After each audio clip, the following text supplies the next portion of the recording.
Nah, ketika Yahudi bermasalah di semua tempat, Theodor Herzl ini mikir, kita harusnya punya negara Yahudi. Secara logika, kalau kita mau melindungi diri kita sendiri, kita nggak bisa terpecah belah kayak gini. Maka kita harus kembali pada satu negara. Nah, maka ketika dia berpikir begitu, dia mikir dong, negara mana yang paling pantas dijadiin, kan gitu kan ya. Nggak mungkin Amerika dong, karena nggak ada akar sejarahnya. Nggak mungkin juga misalnya di Bavaria atau di Jerman, nggak mungkin juga di Prancis atau di mana. Maka dia bilang, kalau begitu kita harus cari tempat yang benar-benar ada akar sejarah kita. Akar sejarah kita di mana? Palestina. Maka datanglah mereka kepada orang yang punya Palestina. Waktu itu adalah Abdul Hamid. Dengan sponsor tentu saja. Nah, sponsornya siapa? Sponsornya adalah namanya Rothschild. Keluarga Rothschild.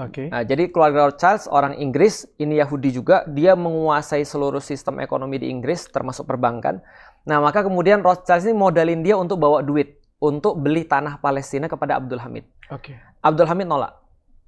Pada tahun 1997 kalau nggak salah, Abdul Hamid nolak. Datang lagi pada tahun 1903 kalau nggak salah, atau 02. Ditolak lagi. Padahal bawanya tuh lumayan, sekitar 300-an triliun kalau duit sekarang. Wow. Jadi dia bilang, kami mau beli tanah Palestina, ini duitnya 300-an triliun, kami mau beli sebidang tanah untuk pendirian negara kami, lalu kemudian kami akan bangunkan Universitas Utsmani, dan kami akan memberikan kapal perang. Waktu itu Utsmani lagi kacau balau. Oh, dijanjiin apa-apa ya? Semuanya. Waktu itu belum ada Turki, belum ada Mesir, belum ada Oman, belum ada Yaman, belum ada Yordan, belum ada semua negeri-negeri Muslim. Waktu itu masih satu, namanya Utsmani. Namanya Khilafah Utsmani. Khilafah Utsmani ini utangnya banyak. Utangnya banyak, lagi kacau balau. Ditawarin duit, Abdul Hamid setengah mati, stres. Dia bilang, enggak.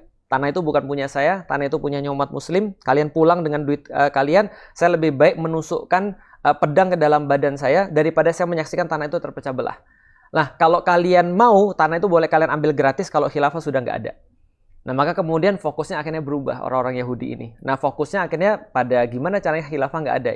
Itu tebakan saya, bukan fakta sejarah.